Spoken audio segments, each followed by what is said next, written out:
காய்ஸே good morning. வழக்கம் போல் எல்லாமே இன்னைக்கு கொஞ்சம் டிஃப்ரெண்ட்டாக ட்ரை பண்ணலான்ட்டு இளையராஜா சாங்கோட கொஞ்சம் ஜீரா வாட்டரை குடிக்கிற சுகம் இருக்கே அடடடா. சாங்கு கேட்டது போதும் ஒர்க்குக்கு வர டைம் ஆயிடுச்சு. டப்புன்னு கீழே இறங்கி வந்துட்டு அப்படியே வண்டியை ஸ்டார்ட் பண்ணிட்டு ஒர்க்குக்கு கிளம்பியாச்சு.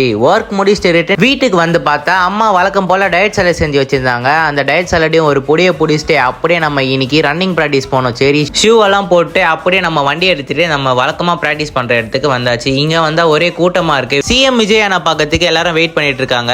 உங்களுக்கும் சிஎம் விஜய் அண்ணா பிடிக்கும்னா கமெண்ட்ல தளபதின்னு கமெண்ட் பண்ணுங்க.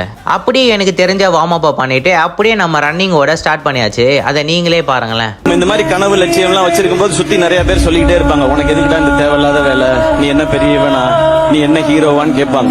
நீங்க எல்லாரும் சொல்லுங்க, ஆமாடா நான் ஹீரோ தான், என் வாழ்க்கைக்கு நான் தான் ஹீரோ, என் தகுதியை நான் தான் முடிவு பண்ணுவேன்னு சொல்லிட்டு போயிட்டே இருங்க. நம்மள மாதிரி தனியா வர்றவங்களுக்கு உழைப்பு